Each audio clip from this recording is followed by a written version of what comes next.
Hi and welcome back. Today I am going to be reviewing Stephen King's The Institute. So this is one of his newer books that have come out, and it follows two characters.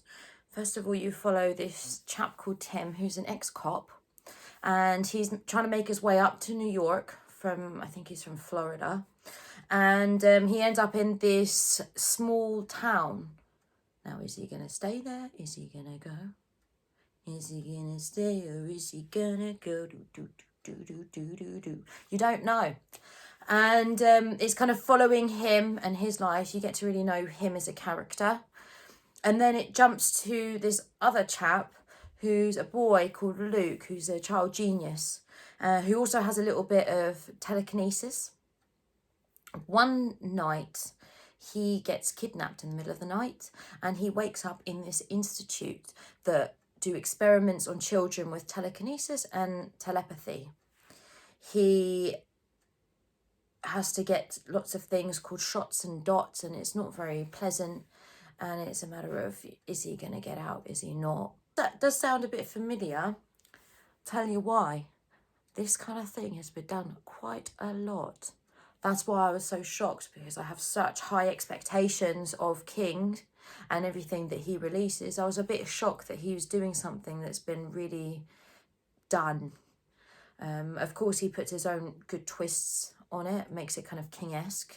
However, I was a bit disappointed with that. So I found this book a bit hit and miss. I didn't find it particularly scary.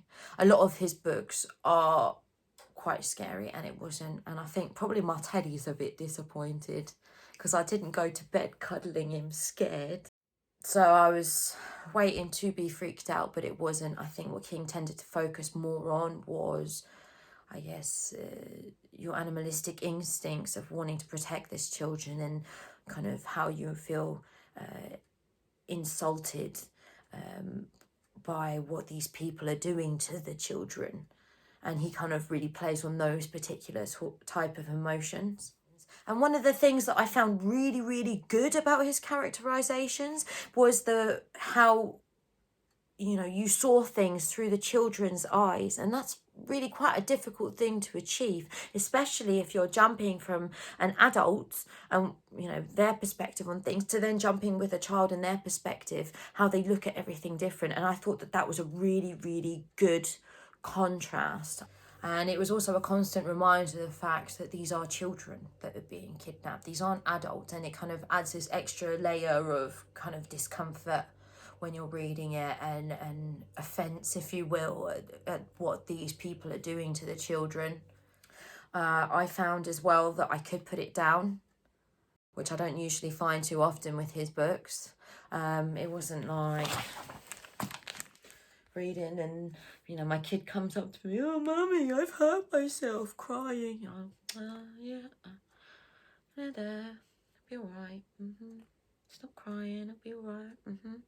It wasn't like that, which was a bit disappointing. But what I also found was it was a bit slow in places, which is kind of a bad thing, but also it was kind of a good thing on the other side of the coin too, because if you are stuck in an institute, everything is going to be a bit like Groundhog Day, with just a lot of fear put into it. So it did, I guess, kind of help paint it a lot, the kind of like how people would be feeling in there.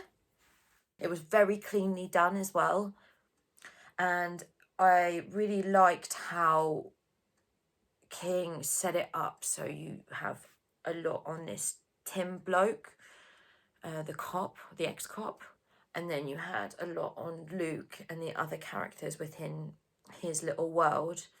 You kind of think, like, how are they going to cross paths? Are they going to cross paths? What is going on? They're basically from two different worlds, even though it's the same country. What is going on? So that was also kind of cool. I didn't like his ending. I was quite disappointed.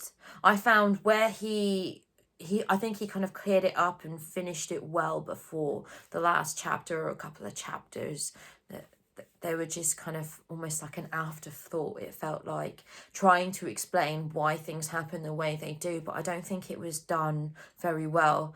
I think leaving it to the imagination would have been a lot better. So left me on a bit of a bum note, which is probably why I thought quite a lot of it, that it wasn't, you know, the best novel I've ever read of his. I'd rate it 7 out of 10. Like I said, not my favourite King novel, but I did really enjoy it. If I would have read this novel from someone I've never read before, or that I didn't have high expectations of, perhaps I would have enjoyed it a lot more. But because it was King, just a bit disappointing. If you liked my review, as usual, please subscribe if you haven't already, like and drop us a comment. Let me know what you think of the book, or if you have any recommendations which you think that I should read. Until next time, take care and thank you for watching.